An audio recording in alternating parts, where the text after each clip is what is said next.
감속 시험을 할 때, 그럴 때 시험. 다음에 임계 회전 스피드를 찾을 때, 그러니까 터빈 같으면은 임계 스피드가 어디인가를 찾을 때 정상 운전 속도로부터 꺼서 천이 스피드가 다운될 때 계속해서 스펙트럼을 측정을 해요. 그렇게 해서 임계 회전 스피드를 찾고, 그다음에 공진이 어디 일어나는가, 회전하는 동안에 스피드가 변하는 동안에 어디가 불안정한가 하는 것을 찾을 때 차수 분석을 해요.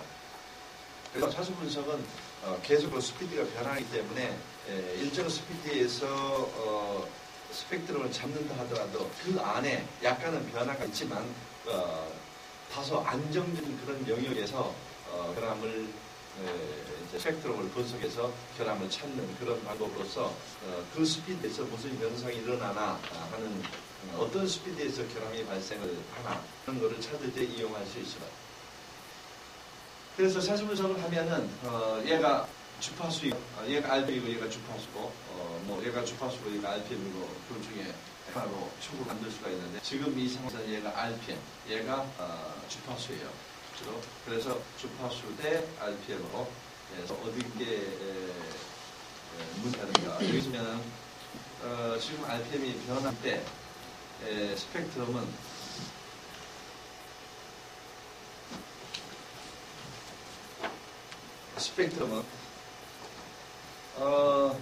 여기에 스피드가 변하기 때문에 타선으로 돼 있는 거는 당연히 1x, 2x, 3x가 이런 것들이 1x 성분, 얘가 주파수가 낮은 쪽이죠. 1x 성분이 잘 보이지는 않지만 얘 사선, 얘가 차수요. 여기에 1x는 잘 보이지 않고 1x, 2x, 3x, 4x, 5, 6, 7 이렇게 돼 있는 얘가 회전이 변할 때에 차수들에 대한 성분이고요. 일자로 나타나 있는 요것들은 공진에 해당해요.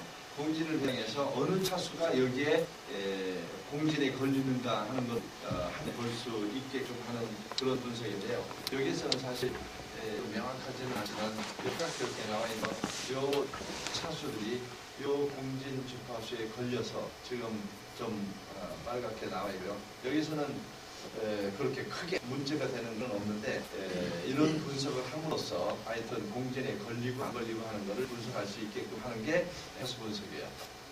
좀 RPM이 이렇게 변할 때 스펙트럼이 타임 시그널 이렇게 이제 커지겠죠. RPM이 0에서부터 쭉 스타트를 해서 올라가려 하면은 여기가 공진이 걸려서 좀 커졌고요. 그 다음에 신호는 계속 올라가겠죠. 얘를 스펙트럼으로 바꾸면 이래요. 얘가 1차수, 2차수, 3차수, 4차수, 5, 6, 7, 8, 90 이렇게 쭉 나오는 그런 차수에 대한 스펙트럼인데 RPM에 대한 그런 플롯이고요. 얘를 3D 플롯 혹은 워터폴 디스플레이 이렇게 얘기를 하죠. 지금 여기서 보면은 여기에 T 모양으로 돼 있는 게 이게 고위진동수가 있는 부분이고요. 약하게 고위진동수가 좀 있고, 다음 얘가 차수가 1, 2, 3, 4, 5, 6, 7, 8 네 번째마다 좀 더 큰 신호를 알 수가 있죠. 그런 거 어느 차수가 제일 크게 힘이 크냐 하는 그런 것들을 여기서 한눈에 스피드 대 주파수를 한눈에 알 수 있는 그런 플롯. 이것이 우리가 지금 하고자 하는 그런 내용이에요. 여기서 보면은 지금 스피드 스펙트럼이 1, 2, 3, 4차 4차에서 크게 나오고, 다음 5, 6, 7, 8차도 크고 그렇다는 거를 좀 여기서는 낮은 차수에서는 그걸 알 수 있죠. 이걸 보고서 엔진 같으면은 엔진에서 몇 차 고정파가 문제가 되는가, 몇 차 하모닉이 문제가 되는가. 지금 보면은 얘는 4차에서 상당히 꽤 나오고 고위진동수에는 크지는 않고, 그 다음에 여기에서는 얘가 고위진동수에 걸려서 빨갛게 되고 문제가 된 것들이 있는데, 얘는 높은 차수에서 이 고위진동수에 약간 걸려서 문제가 여기에 대부분 빨갛게 되네요. 이런 부분들을 알 수 있죠. 자동차에서 엔진이 사행 전기간 인 경우에 엔진의 숫자가 몇 개냐 하는 그런 에 따라서 몇 차가 커지느냐. 얘는 엔진이 4개,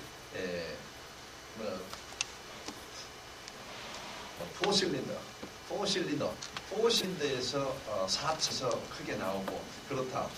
포실린더냐, 실린더차가 2개냐, 6기통이냐, 4기통이냐, 8기통에 따라서 이런 것들 이제 보고서 몇 기통이냐 하는 것도 요즘 할 수 있다. 그런 플레이 되겠습니다. 하는 방법은 어떻게 하느냐? 역시 타고 데이터를 가지고 얘가 펄스 하나씩 들어오면 펄스를 카운트하고 알림을 디스플레이해요. 그래서 펄스 카운트가 펄스를 와서 보면은 알 얼마다 하는 거를 디스플레이해주고 다음에 이게 이제 얘는 탁구가 불안할 때, 탁구 신호가 작아졌다. 우리는 이런 탁구 신호이고 이런 탁구 신호가 오니까 같이 되지는 않죠. 근데 만약에 이런 탁구 신호를 여기서 이런 식으로 써서 탁구를 꺼냈을 때, 펄스를 끊었을 때 얘가 트리거가 레벨이라면은 얘가 레벨이 여기서 트리거가 잡히는데 다시 트리거 신호가 밑으로 떨어질 때 떨어졌다 다시 올라갈 때 어떻게 거냐 하는 그런 문제에 있어서 히스테리시스라는 걸 줘요. 한번 가 걸리면은 요 밑에까지 떨어져도 요 범위 안에서 타가 계속 펄스가 유지되도록 하는 그런 방법을 써서 여기에서 신호가 불안해지는 그런 거를 없애는 방법으로 히스테리시스를 준다고 해요. 그렇게 해서 타고 정확한 신호로서 RPM을 찾는 거죠. 얘는 FFT 기법으로 차수 분석을 하는 거는 주파수 분석을 RPM마다 그리고 회전 스피드는 60, 헨츠 1차수 이거고요. 회전 스피드에 따른 차수, 회전 스피드의 차수를 여기서는 차수에 대한 걸 얘기하고 있네요. 차수라는 거는 회전 스피드 나누기 60은 헬지니까 그 1차수라고 하고 다음에 이제 그 회전 스피드의 2배 되는 거 N차수, 2차수, 3차수 그렇게 표현하는 그런 의미를 얘기하고 있습니다. 차수 N차수 하면은 회전 스피드 RPM에서 나누기 60 곱하기 N배 되는 것을 의미를 한다. 그래서 이렇게 잡아내는 거가 어떻게 하면 잡아낼 것인가 하는 부분을 지금 데모를 보여드릴 거고요. 차수한다 그러면은 얘가 차수로만 이게 사선으로 되어 있기 때문에 사선을 아예 직선으로 만들어내면은 무척 편하겠죠. 그런 디스플레이를 얘는 차수 스펙트럼이라고 그래요. 차수 스펙트럼. 얘를 얘를 사선으로 되어 있는데 얘를 세워. 그래서 1차수, 2차수, 3차수 세워놔버리면은 훨씬 더 차수에 대한 성분이 어떻게 변화했느냐 하는 추이를 알 수 있기 때문에 얘를 컷해서 칼로 자르듯이 잘라서 이걸 디스플레이 해보면 어디 RPM에서 문제가 된다는 걸 쉽게 알 수 있거든요. 얘는 이렇게 읽을 수는 있죠. 이걸 쭉 따라가면서 어디가 문제가 된다, 강하게 된다. 얘를 본다면은 쭉 가다가 여기에서 약간 크게 되고 점점 크게 되다. 이 RPM이 얼마일까 읽으면 되는데 얘를 2차원 도면으로 디스플레이를 하려면 얘는 커팅하기가 되게 어려워요. 이 컴퓨터에서. 근데 얘를 세워놔갖고 디스플레이를 하면 얘를 컷하기가 매우 쉽죠. 그거를 차수 스펙트럼에 대한 디스플레이. 얘는 스펙트럼을 3차원으로 디스플레이 한 그런 방법이죠. 그래서 스피드 변화에 따라서 얘는 지금 요 구간 동안에 스펙트럼, 오다 스펙트럼, 그러니까 차수에 대한 성분들을 하는 거고, 얘는 여기는 짧은 구간 동안에 아주 짧은 구간 동안에 차수 스펙트럼을 보고, 얘는 긴 구간 동안에 차수 스펙트럼을 봐요. 차수 스펙트럼이나 그냥 주파수나 똑같은 의미인데, 얘가 짧은 구간 동안이면 스피드 변화가 없기 때문에 이 차수가 뾰족하죠. 그런데 여기는 이렇게 스피드가 변화가 됐으니까 얘들이 뭉개져서 이렇게 나오게 되겠죠. 그러니까 얘를 길게 해버리면은 스펙트럼 상에서 얘가 다 뭉개져가지고 정확한 주파수와 이런 부분들을 모르기 때문에 얘를 짧은 구간 동안에 스펙트럼으로 바꿔서 걔를 디스플레이를 3차원으로 해내면은 어떤 의미 있는 데이터를 읽어낼 수가 있겠죠.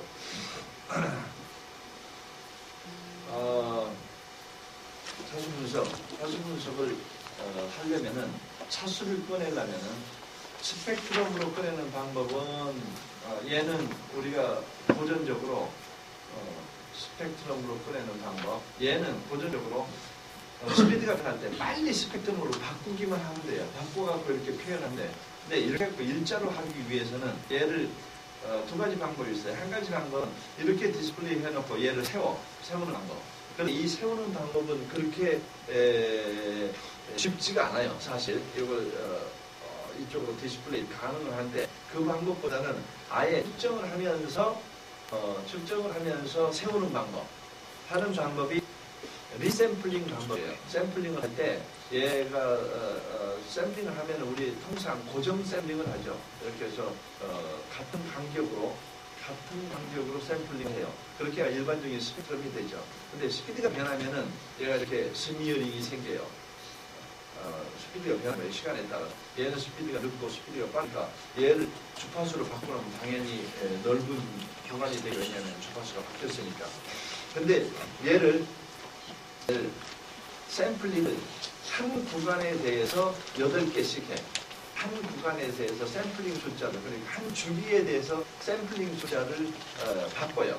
여기서부터 여기까지 8개라면 여기서부터 여기까지도 보통 한 주기에 대해서 8개를 해놓으면은 어느 구간이든지 다 샘플링 숫자 똑같기 때문에 한 피크로 나올단 말이에요. 이렇게 분석하는 방법이 차수 분석 스펙트럼이라고 그래요. 차수 스펙트럼이라고 그래요. 이렇게 해놓으면은 얘가 스피드가 변하더라도 다 일렬로 쓰겠죠. 그렇게 하면은 팅하기가 쉽고, 그래서 디스플레이 하기 쉽기에 이런 방법을 쓰는데, 이렇게 하려면은 타코를 사용해서 주기를 읽어서 그 안에 샘플링을 수 조정해서 해야 되는 그러한 그 계산을 방법을 사용을 해야죠. 이렇게 하면 타코가 변화할 때 빨리빨리 샘플링 주파수를 변화시켜야 돼요. 얘는 샘플링 주파수는 고정이 되어 있고, 일반적으로 우리가 쓰는 게 고정되어 있는 샘플링으로서 스펙트럼이 이렇고, 얘는 한 주기에 대해 샘플링 숫자를 고정시키니까 샘플링이 수치네요. 그런 방법이, 이런 방법을 쓰면은 사실 스피드가 변하도록 한 피크를 찾아낼 수 있는 차수 분석이죠. 그래서 일단은 차수 분석이라는 이거 다 넘어가고, 스피드가 변할 때 하면은 스피드 변화에서 어떤 스피드에서 문제가 되는가 하는 걸 일목요연하게 한 장의 종이 위에 혹은 한 디스플레이 위에 표현을 해서 우리한테 정보를 주는 것이다 하는 게 차수 분석이다. 그렇게 이해를 하시면 되겠고요. 얘를 어떻게 하면 이렇게 찾아낼 것인가 부분에 대해서 한번 데모를 보여드릴게요. 얘는 속도를 증가시키거나 감속을 시킬 때 감속을 시키면서 이제 주파수 분석을 하거나 아니면은 리샘플링, 샘플링을 하고 디스플레이 하는 방법. 그래서 결과로서는 이렇게 나오면, 얘는 지금 일반 스펙트럼에 의해서 분석한 건데요. 이렇게 해도 되고, 다음 얘도 일반 스펙트럼에 의해서 한 거네. 얘가 보면은 1차수, 얘가 스펙트럼이 이렇게 나온 걸로 보면 얘가 보이진 동수고요. 이런 부분을 어떻게 하면은 우리가 디스플레이를 잘 해낼 것인가 하는 부분. 얘는 차수 분석을 한 거예요. 차수 분석. 얘가 1차수, 2차수, 3차수, 4차수 차수 분석을 한 거고, 다음 이게 이렇게 커브로 이렇게 나온 거, 얘는 고이전 동수예요. 얘가 이번에는 고이전 동수고, 그러면 고이전 동수가 어디에 걸리느냐? 1차수에서는 이 고이전 동수가 여기 약간 걸려 있고, 2차수에서는 이 고이전 동수에 얘가 걸리고, 이쪽에 와서 1차수에 조금 걸리고 한다면 고이전 동수에 대한 성분과 그다음에 차수에 대한 성분이 어디에서 가장 문제가 되는가 하는 것을 한눈에 표현할 수 있는 그런 그래프입니다. 이런 방법에 대해서는 좀 복잡하니까 넘어가기로 하죠. 고이진 동수는 얘예요. 고이진 동수는 얘고, 왜냐면은 얘가 차수이고 고정된 차수가 이렇게 돼 있고, 그럼 얘는 요 앞에서 요 1차라고 그러면은 얘가 사실은 주파수가 변화가 되는 거예요. 이쪽으로 갈수록 주파수가 변화가 되는 건데, 그걸 샘플링을 고정을 시켜, 샘플링을 변화를 시켜서 얘를 일렬로 만들었어. 그럼 고정된 주파수는 이렇게 나오겠죠. 얘가 보이준 넘스가 이거예요. 그럼 차수 분석은 1차수, 2차수를 이렇게 일렬로 세워놓으면 어느 고유진 동수에서 걸리는가, 어느 RPM에서 문제가 있는가, RPM, 차수, 고유진 동수를 한눈에 분석할 수 있는 그런 것이다. 차수 분석에서의 장점은 공진을 하기 위해서 신속하게 공진을 하기 위해서 확인하는 그런 장점이고요. 그 다음에 주파수가 없어져 버려요. 주파수가 없어져 버리고 보시다시피 주파수가 높은 경우 FF 라인수가 라인수에 따라서 영향을 받는다, 뭐 그런 건데, 얘도 그렇게 우리가 여기에서 얘를 가지고 크게 뭐 장단점을 따지고 그럴 만한 거는 안 된다고 생각하고요. 어떻게 하면은 우리가 제대로 측정을 하느냐 하는데 더 관심사이고, 측정을 하는 게 그렇게 쉽지 않기 때문에 그 부분에 대해서 측정을 해놓고 한번 디스플레이를 보도록 하겠습니다. 그 부분이 더 낫죠. 측정상의 내부에서 돌아가는 것까지 우리가 지금 전부 다 공부한다는 것은, 사실은 기계를 하시는 분들이 이 내부에서 어떤 캘큘레이션이 이루어지고 어떤 처리가 이루어진다는 것을 다 이해를 해서 한다는 것은 좀 쉽지 않은 얘기니까 일단 그 부분은 이 정도에서 끝내기로 하고, 너무 지겨우니까 디스플레이 되는 결과를 가지고 분석을 한 거죠. 일단 어떻게 하냐면요, RPM을 읽기 위해서 어차피 RPM 신호는 타코가 이거예요. 타코가 읽어가지고 이 RPM이 변화할 때 RPM을 얘가 측정을 하면서 RPM 내가 100RPM마다 스펙트럼을 잡아내라 그러면 100RPM 스펙트럼 한번 잡고, 그 다음에 200RPM 스펙트럼 한번 잡고, 주기적으로 스펙트럼을 RPM의 인터벌 간격으로 스펙트럼을 잡아갖고 디스플레이를 하게 되는 그런 방법이에요. 그러니까 RPM을 읽고 이쪽하고 이쪽에 스펙트럼을 한번 보내겠습니다. 물론 얘가 보이진 도수도 있을 테니까. 얘 바란싱 참 건가? 네. 바란싱을 덮지 말지. 아니야, 하나 어때요? 조금 언밸런스를 조금만 더, 언밸런스를 조금, 왜냐면 좀 더 진동이 꽤 나오는 게 좋을 것 같으니까 보기에.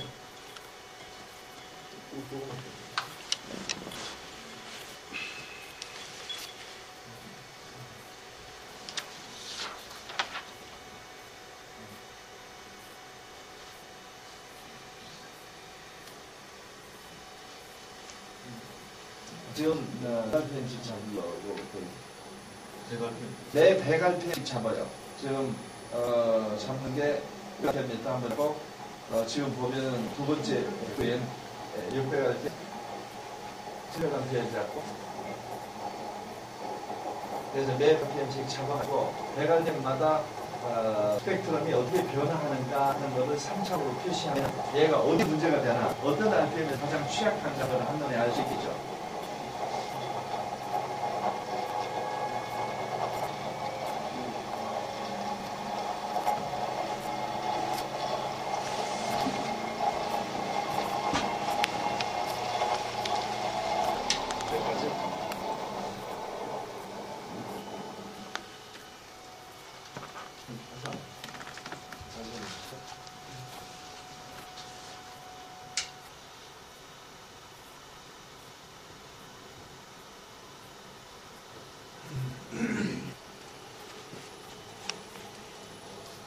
이 시험은 일반적으로 그냥 정석으로 갖고 운전하는 데는 별로 시험을 하지 않죠.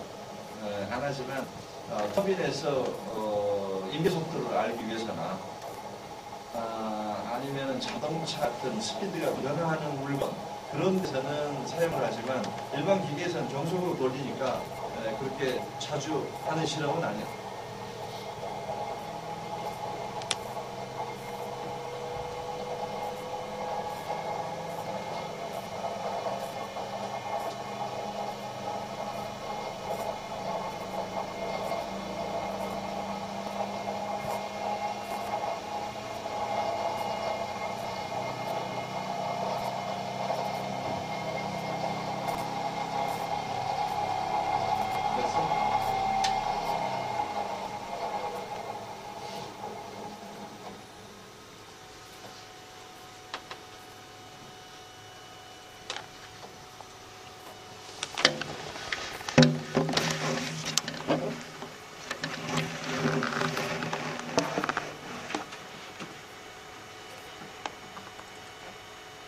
타쿠시는 이래요.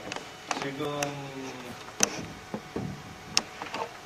얘가 시간이고 제가 RPM으로서 100rpm부터 쭉 시간에 따라서 일정하게 올라가고 있는 그런 프로파일이네요. 일정하게 지금 올라가고 있고요.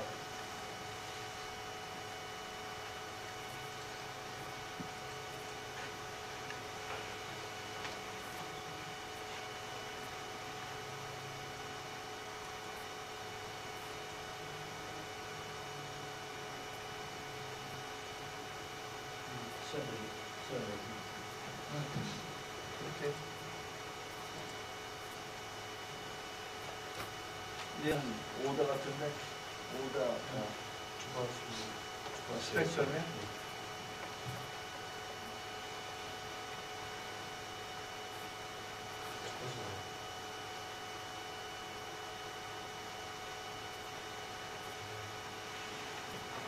시간이 7초밖에 안 됐어.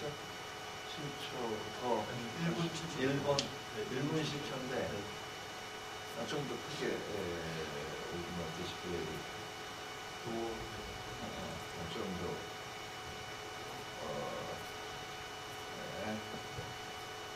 그래.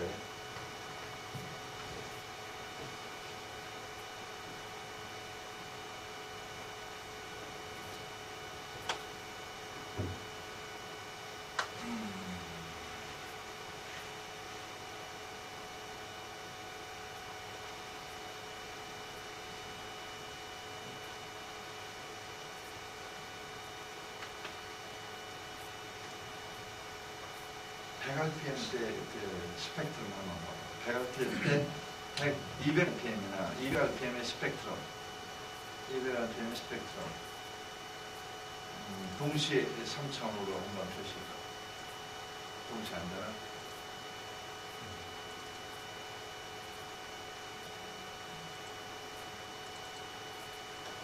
동시에.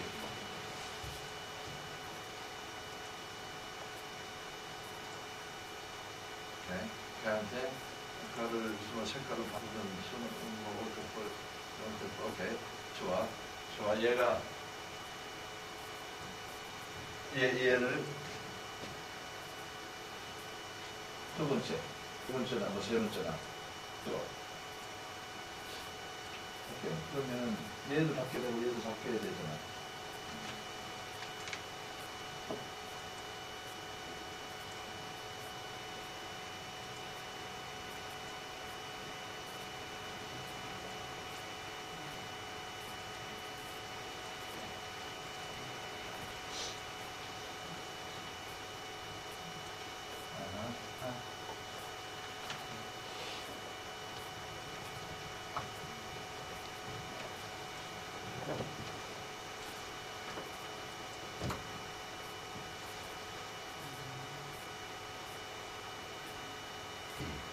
바뀌고는 이해가 안 바뀌어. 얘는 바뀌는 거는 같은데 그림이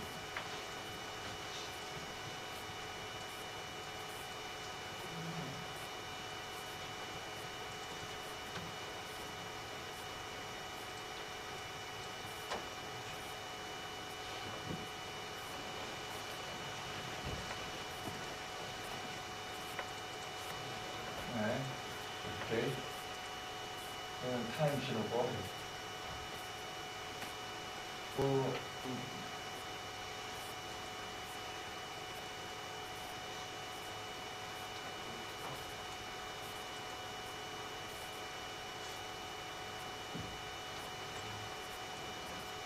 주파수의 시간인가요?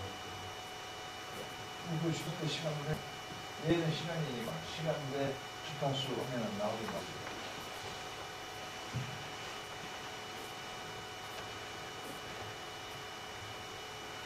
그러면 넘어가고 아까 그 리스트를 한번 봅시다. 리스트 타임시간부터 타임시간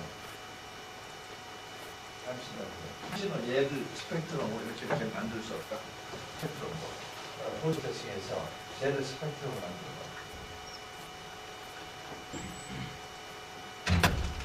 좋아. 스펙트럼. 스펙트럼. 오케이.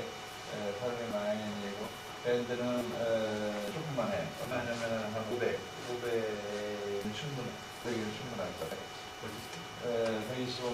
하면서 그런 몇 개가 되는 거야. 무심할 것 같은데. 아까 40몇 초였었지. 1분이면은 125ms까지 하지 말고 1분이면 60개, 1초까지 그렇죠. 네.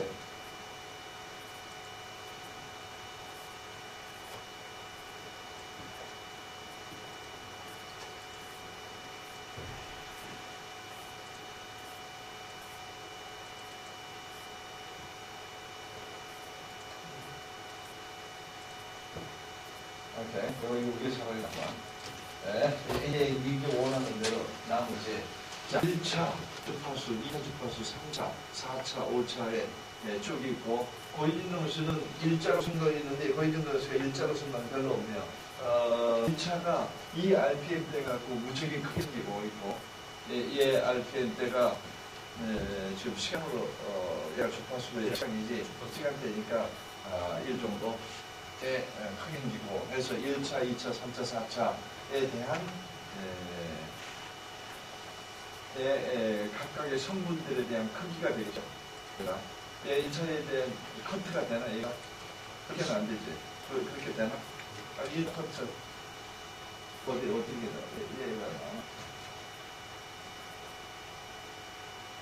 그거는 커트는 아니고 그냥 커서가 1차 커서로 돼. 커서가 그렇게 커서는 못 되는 거네. 그렇게 커서는 못 되니까 얘를 5다로 바꾸면은 가능하지만 5다가 안 되면은 분석이 안 되는 거예요. 얘를 5다로 처리할 수 있어요. 얘는 폴스 프로세싱인데 지금 고위진동수는 여기에서 고위진동수는 이 라인상에 일자로 된 그런 것들인데 지금 고위진동수가 명확하게 이렇게 나와 있지는 않아요.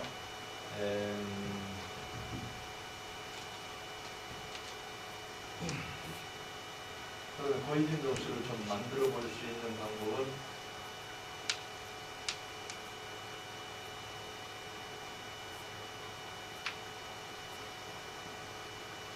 색깔로 한번 바꿔보세요. 색깔로. 고위진동수가 안 나오니까 색깔을 해서 그걸 좀 다른 색깔로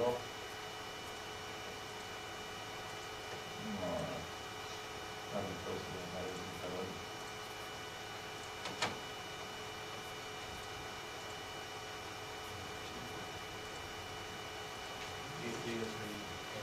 이게 제일 비슷해? 네. 지금 고위진동수가 이쪽 부분에 좀 있는 것 같은데 명확하게 나오지는 않고요. 그 다음에 여기에 아주 하이라이트가 된 게 여기에 이 라인대로 고위진동수가 좀 보였으면 좋겠는데 설명할 필요는 없고요. 여기에 희미하게 여기에 있는데 이 고위진동수는 뭐 그렇게 큰 영향을 주지는 않는 것 같고요. 이 스피드에 대해서 그때가 48초를 지날 때인데 48초를 지날 때 상당히 1차의 주파수가 1차의 그 성분이 상당히 크게 나타나는 거, 그 다음에는 차라리 줄어드는 걸로 그렇게 나타나는 그런 그림을 여기서 발견할 수 있습니다. 그 다음에 얘가 여기에 약간의 고위진동수가 이 라인상에 있는 것 같은데 그 고위진동수는 명확하지는 않고요. 그 다음에 채널 2 한번 그건 채널 1이에요, 채널 2에요. 채널 1이나 채널 2가 다를 수도 있으니까.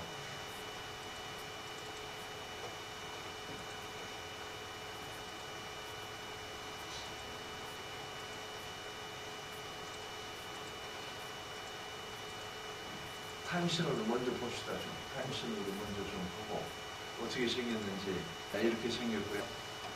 스피드가 점점 증가를 하면서 커지는 그런 증세고요. 얘를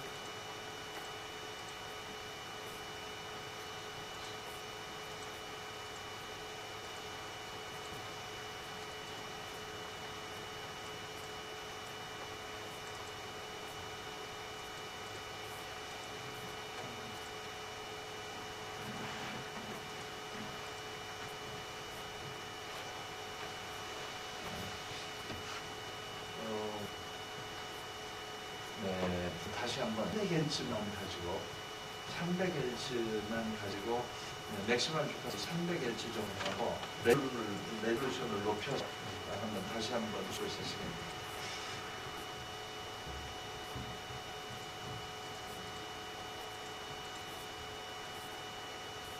레졸루션 높여 1600 라인 3200 될 수 있는지 한번 해보죠. 그러면은 좀 더 정확한 걸 얻을 수 있을지. 오케이. 레졸루션을 좀 높였더니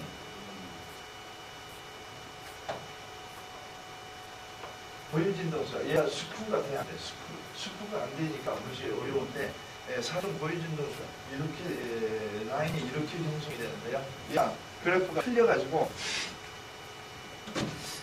얘가 옆으로 이렇게 됐어요. 얘가 그래프가 이렇게 세웠으면은 일자가 될 텐데, 보여진 동사는 얘야. 얘가 주파수가 똑같은 라인이 얘예요.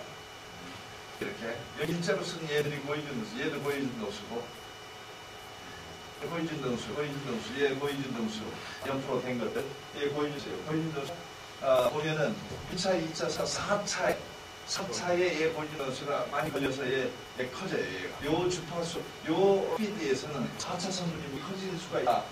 한눈에 알 수 있는 거죠. 얘를 조금 더, 소노그램이나 다른 디스플레이 주고 표현을 이런 방법으로 표현해서 읽겠다 하는 게 우리의 지금 아이디어다. 그렇게 생각하시면 됩니다. 색깔을 한번 해보죠. 색깔을 조금 더 색깔이 좋은 색깔이 나오는지 이제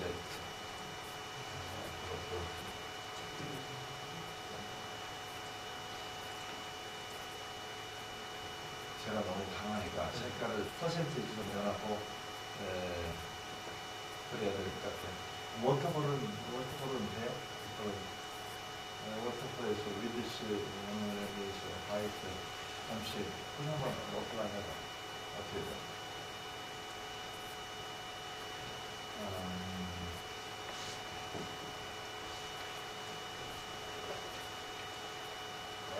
화이트를 한 10으로 아니 리드스는 하나씩 먼저 보내지 알지. 훨씬 낫고 화이트를 10.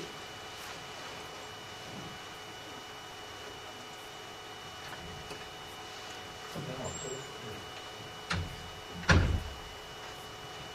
네, 이런 정도인데요.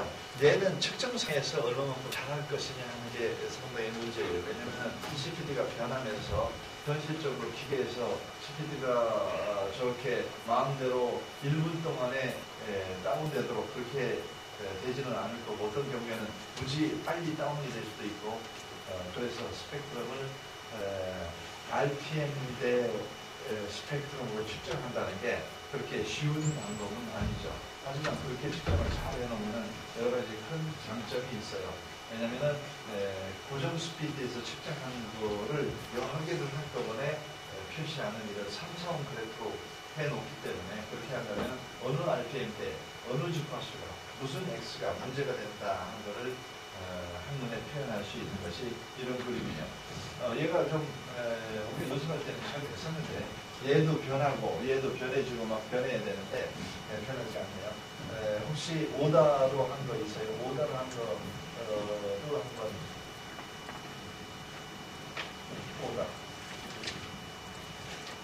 오다 한 거.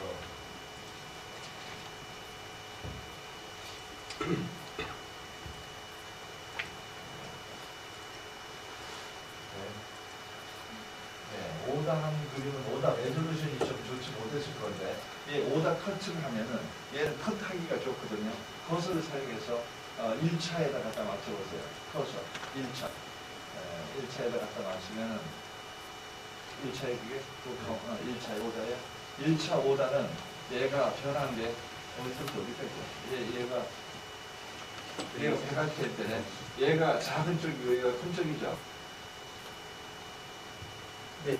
얘가 큰 쪽이지. 네. 그러니까 1차 5단은 이렇게 변하는 거예요. 스피드가 증가할 때 천천히 가다가 어느 스피드가 지나가면 무척 커졌다가 다시 작아졌다 커졌다. 얘가 왜 그러셨냐 사실은 여기 커졌다가 작아졌다 갑자기 커지는 그런 현상을 가리키고 2차5단은 또 다른 양상을 가리키고 그렇다는 걸 알 수 있죠. 2차5단은 작게 가다가 조금만 커지네요. 3차5단 그렇고 4차5단은 뒤쪽에서 조금이고 5단별로 이게 어떻게 되는가 하는 것을 알 수 있는 그런 그래프예요. 자, 여기까지 했는데 얘는 측정성이 좀 어려움이 있다. 우리도 측정하는데 지금 해봤어도 그렇게 깔끔하지 못한 것 같습니다. 그런데 여기 하는데 질문 있으세요? 일부분을 또 관심을 가지신다 그러면은 한번 와서 해보실 수도 있고 질문을 해주시고요.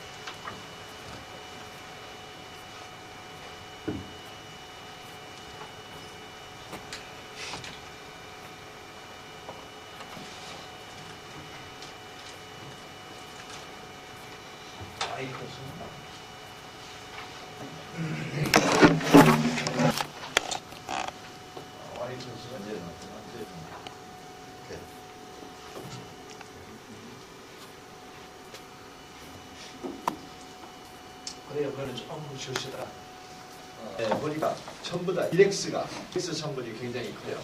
1X 성분에 대한 파형을 살펴봤더니 그러니까 그런 포지션 2에 대한 얘가 팬이 이런 형태로 돼 있어요. 팬이 얘가 베어링 2개가 있고 베어링 2개가 있고 팬이 이렇게 달려있고 모터가 하나입자리가 이게 달려있는 형태죠. 포지션 1, 포지션 2의 진동을 크를 해봤더니 이러한 원엑스 성분이 다 높아. 원엑스 엑셀 방향도 높고 호리젠탈 방향, 버티컬 방향 다 높아요. 그래서 파형을 봤더니 아주 사인 웨이예요. 정확한 거의 사인 웨이에 가까워요. 여기서 봤더니 크레스트 팩터는 1.73 정도이고요. 다음 피크 밸류, 마이너스 피크, 플러스 피크, 마이너스 피크 이런 것들이 상당히 진동이 무척 큰 그러한 상황이죠. 이걸 봤을 때 원엑스가 다 높다 하면은 언밸런스예요. 아주 전형적인 언밸런스. 그래서 바란싱 작업을 하기로 했어요. 바란싱 작업을 하기로 하고 날개가 12개인데 일단 바란싱 작업을 하기로 하고 진동을 이제 트라이얼 매스를 달아서 맨처 트라이얼 매스를 달아서 달기 전에 측정을 아무것도 없을 때 측정했더니 오리젠탈 35, 버티컬 18, 또 여기는 아웃보드에 36, 27 각도는 이만큼 나왔어요. 그래서 9번째 날개에다가 30g을 달았죠. 30g을 달아서 측정을 했더니 33, 12, 33, 24로 변했어요, 얘가. 그런데 변한 게 아까 진동을 이용해서 밸런싱을 잡을 때 앰플리튜드는 적어도 20%, 그 다음에 각도는 적어도 20도가 변해야 된다고 그러죠. 그런데 얘는 기코도 안 갔어요. 그래서 안 되겠다. 이건 안 되겠다 해서 다시 141g, 133g을 7번째고 8번째 날개에 달아서 측정을 했더니 많이 변해서 얘를 가지고 계산을 했더니 얘가 57g을 7번째 날개에다 달면 되겠다 하는 거에 계산을 나와서 그렇게 교정을 하니 고치고 났더니 한 번 달아서 했더니 이만큼 줄어들었어요. 여기에서 이만큼 줄어들었죠. 무척 줄어들어서 트림을 한 번 했더니 이렇게 조금 더 줄어드는 결과를 이만큼 얻었다. 그래서 맨 초기에 비해서는 약 8분의 1 정도 줄어드는 상당히 진동이 이 정도면 진동이 그 관리하는 대형 내로 들어왔다 하는 거예요. 그래서 맨 초기에 질량을 잘못 따랐더니 기코도 안 하고 질량을 바꿔 따라서 다시 아까 같이 검사를 해봤더니 이렇게 되더라 하는 얘기예요.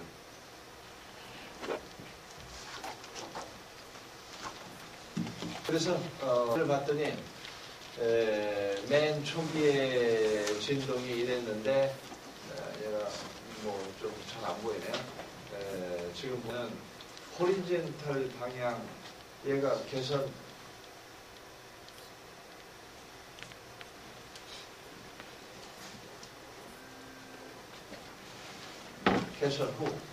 후겠지. 개선 후에 호리젠탈 방향이 좀 높아요. 그 다음에 버티컬 방향, 엑셀 방향은 많이 고쳐졌어. 호리젠탈 방향의 값은 얼마만큼이냐면은 호리젠탈 방향의 값은 4.995. 얘가 크게만 보였지 사실은 이 디스플레이가 얘는 5고 아까 옆 그림은 한참 높았겠죠. 앞색 그림은 얘는 32고 그러니까 크기가 보이기만 보이지 디스플레이를 늘려놨기 때문에 이미 고쳐진 거예요. 사실은 이미 다 고쳐졌죠. 그런데 호리젠탈 방향이 버티컬이나 엑셀 방향보다 높은 이유는 얘가 호리젠탈 강성이 약하기 때문에 그거는 이 정도는 이미 우리가 관리하는 대역 내로 들어온 거예요. 이 정도의 큰 범위의 그 팬에서 100마력짜리에서 5 이내로 들어왔다는 얘기는 호리젠탈, 그 다음에 버티컬이나 엑셀은 한참 작고 이런 정도 1 내로 들어왔다는 얘기는 상당히 진동이 개선이 된 그런 이해가 되겠습니다. 바란싱에 성공한 게예요. 다음 펄프 제조기에서 드럼 펄프 제조기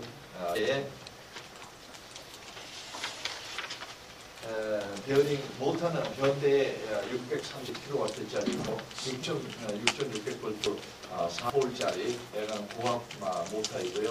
베어링은 이런 걸 썼고요.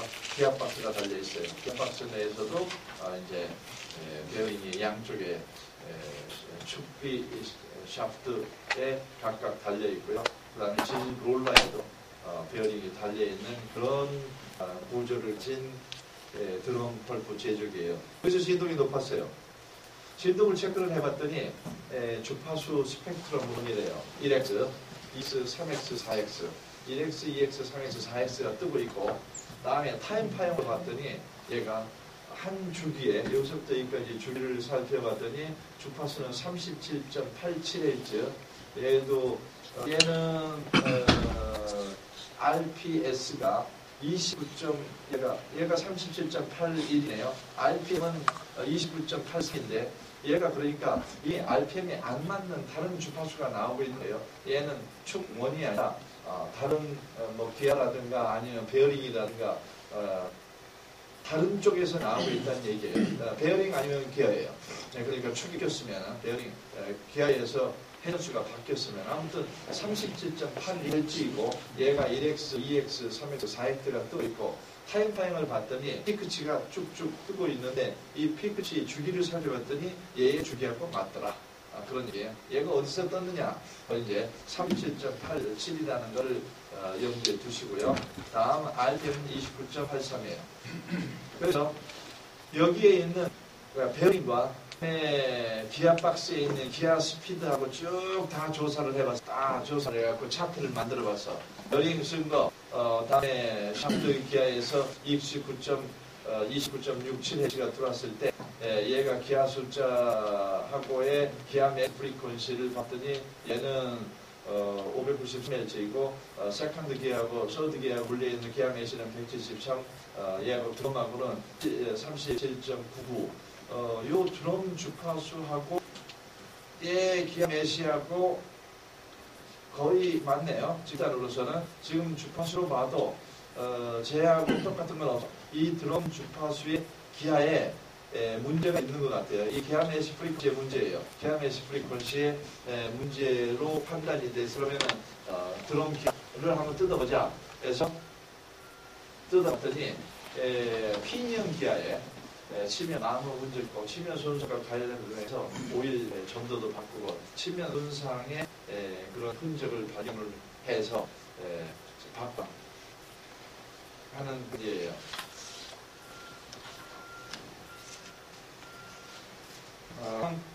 버티컬 펌프, 버티컬 펌프인데 버티컬 모터에 여기 피면 기아가 있고요. 여기에 큰 기아가 있고 다시 베어링을 돼 있고 여기에서 다시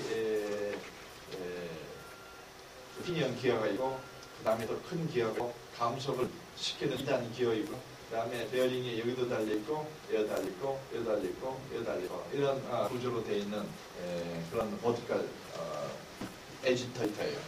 펌프예요. 펌프가 아니라 에지테이터 흔드는 거죠. 그런 상황으로 되어 있는 구인데, 또 어디 갔어. 너무 빨리 진행해.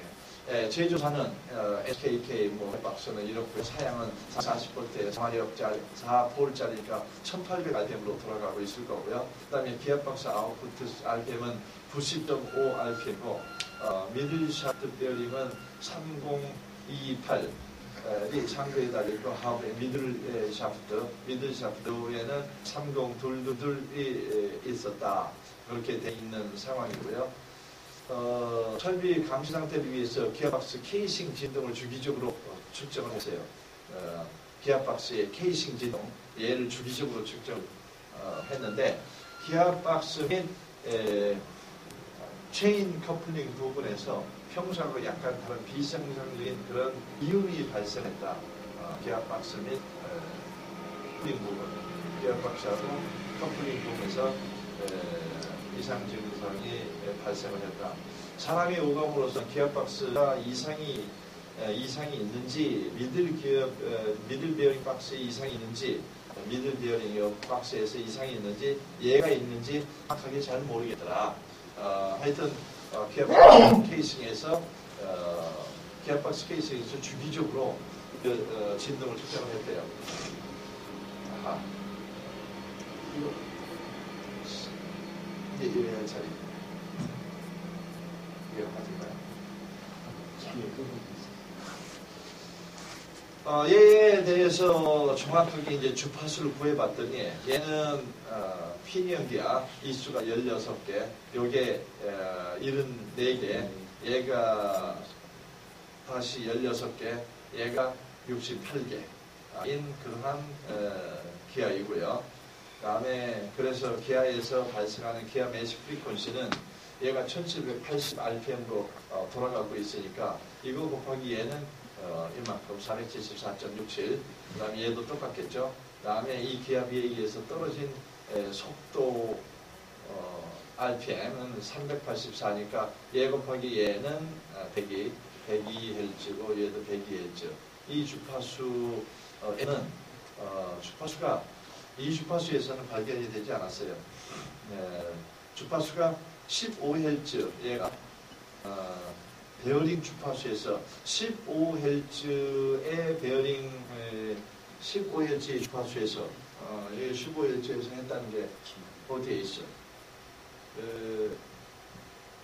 15Hz. 네.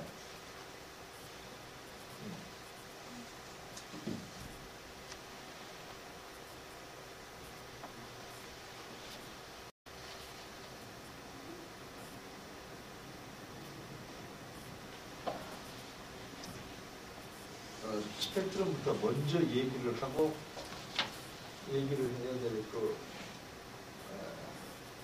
얘기를 그러게 이제 저쪽으로 가야 될 것 같은데 일단은 측정을 해봤더니 15.45Hz에서 문제된 주파 스펙트럼을 발견을 했어요. 그래서 이제 베어링 이쪽이 아닌가 의심스러워요. 일단 스펙트럼을 한 걸 한번 살펴보긴 하면은 시간 진동값으로서는 별 크게 문제점이 없는 것 같은데 주파수 스펙트럼 상에서는 이런 부분을 발견을 했어요. 101Hz 있고 475Hz 있고 이런 주파수들을 발견했는데 이런 주파수는 101Hz는 앞에서 보면 2단 기아메시 프리퀀시고 623.5Hz 및 801Hz는 기아메시 프리퀀시의 요거에 6배 6차 하모닉, 얘는 8차 하모닉이에요. 6차 8하모닉에 해당하는 그런 주파에서 큰 성분이 나타났고 475Hz는 앞에서 계산한 475Hz, 102Hz가 일단 이 주파수예요. 그러니까 얘는 2단 기아 매직 프리퀀시고 950Hz는 예급에 얘는 3배에 해당합니다. 1차, 2차, 3, 4차, 얘가 4차. 그다음 얘는 1차, 6차, 8차에 해당하는 그런 주파수들이 나타난 거죠. 기아 메시프시에 하여튼 1단계하고 2단계에 전부 다 하모닉스들이 쭉 떴어요. 아니 근데 사이드밴드가 떴어요. 여기에 각각 주변에 P형 기어 주파수의 사이드밴드가 이게 떴다. 사이드밴드가 상당히 많이 떴다. 그래서 타임에서는 그 정보를 얻을 수 있는 어떤 충격파를 발 수가 없다. 왜냐하면 단순에 의해서 묻혀져가지고. 그래서 얘를 이제 줌을 하고 다른 필터링 기법으로 써가지고 충격파를 찾아봤더니 충격파의 주기가 65.35ms로서 15.3Hz의 성분을 찾아냈어요. 얘를 그러니까 기어박스에서 나타내는 미드샤프트 케이싱에서 나타난 것으로 나타나는 것은 이제 진동 전달 때문이고, 얘는 미드샤프트 케이싱 진동이고, 얘는 기아박스 케이싱 진동이고요. 기아박스 진동은 측정을 하긴 했는데 중성을 발견할 수 있는 타임은 없었고, 주파수 스펙트럼에서는 양의 스프리클을 발견할 수 있었고, 다음 사이드밴드를 발견할 수 있었고요. 그래서 미드샤프트 케이싱 진동을 측정을 해봤더니 미드샤프트 진동은 필터링을 좀 요리를 했더니 15.3Hz의 그런 충격파를 발생을 한 것을 봐요. 얘를 스펙트럼으로 보면 100Hz의 주파수도 나타나고 475Hz도 나타나는데, 얘는 기아의 프리퀀시 성분이 상당히 크기 때문에 얘가 이쪽으로 전달돼서 강한 것으로 생각이 돼요. 왜냐하면 하모닉들은 없지만 워낙 크고 주파수가 낮으면 전달이 많이 발생합니다.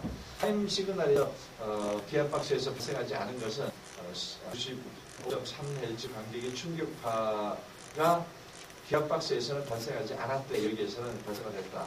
그래서 그 충격파의 주파수를 찾았더니 15.3Hz. 얘를 조금 더 참석해서 요게 15.3Hz예요. 이게 15.3Hz인데 기아 메시 프리퀀시가 있기 때문에 주파수 레인지는 또 2000까지 했어요. 그러니까 발견할 수는 없죠. 여기서는. 하지만 봤더니 얘가 상당히 이게 나왔다. 그래서 미드샤프트의 베어링의 주파수를 조사를 해봤더니 이 주파수가 미드샤프트의 베어링 즉시 안쪽 레이스가 고장났을 때 주파수하고 같더라. 그래서 이 페이지가 맨 뒤에 나왔어야 되는데 이 답을 얘기해놓고 하니까 좀 이상한데요. 기아 박스 측정은 해서 진동이 높다는 것은 발견을 했지만, 그것들은 기아의 사이드밴드가 떠서 이런 것들이 그 전에 안 떴던 것 떠서 진동이 높아졌어요. 높아졌는데 막상 기아에서 찾아봤더니 아무런 증거가 찾을 수가 없었어요. 그래서 다시 미드샤프트에 샤프트 페이싱 베어링 쪽에 가서 찾아봤더니 충격을 발견할 수 있었고, 주파수 분석을 해봐서 했더니 여기서는 발견할 수 없었는데 그 발견할 수 없었던 이유는 주파수가 너무 커서 그렇고, 사실은 앞에 본인이 나오고 있는 거를 찾을 수가 있고, 얘를 잘 봤으면 됐었을 거고, 다음에 여기에 사이드밴드를 정확하게 분석하는 기법을 동원했더라면 아마 가능했을 수도 있을 것 같다는 생각이 들어요.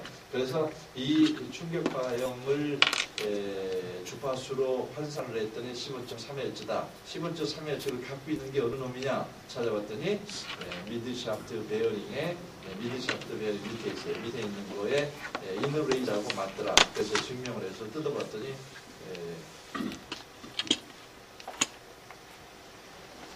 뭐 이런 얘기예요. 그거는